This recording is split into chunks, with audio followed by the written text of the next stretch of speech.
Now at 5, we have a live look over I-95 in Norwalk, where, check that out, traffic is moving again. After days of backups and congestion, it is basically back to business as usual. Yeah, it looks a whole lot better than it did last week. The busy highway fully reopened yesterday morning following last week's tanker fire, and it could not come soon enough. Yeah, Channel 3 New Haven Bureau Chief Matt McFarland is live right now in Norwalk. He was there for days last week, and Matt, things are moving again.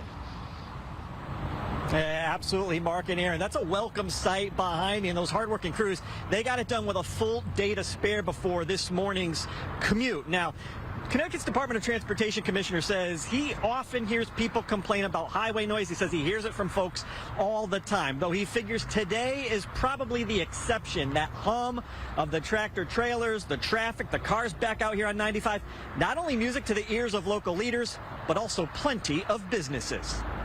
Jalapeno bag on a hamburger bun? Yes. The lunch counter at Speedy Donuts filled with regulars. Everything's made here every day by hand. But late last week, business at Speedy's and pretty much anywhere on Connecticut Avenue. Most people didn't even venture to try to get here. Was anything but speedy. A few people on Friday, and that was about it. Thursday was a disaster. In fact, it was more like a parking lot. Business came to a crawl, too. Yes. People were calling, and we were saying, you realize what's going on outside? That would be a tanker fire, heavily damaging the Fairfield Avenue overpass, forcing a complete shutdown of the busy highway.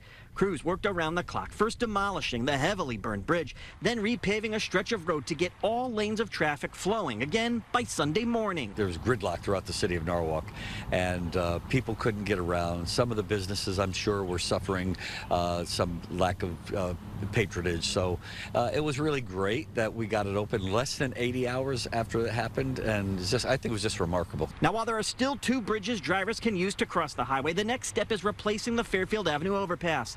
The state DOT says engineers are already working on the design phase. The project expected to take about a year, with the entire cost, from demolition and cleanup to rebuild, priced at roughly $20 million.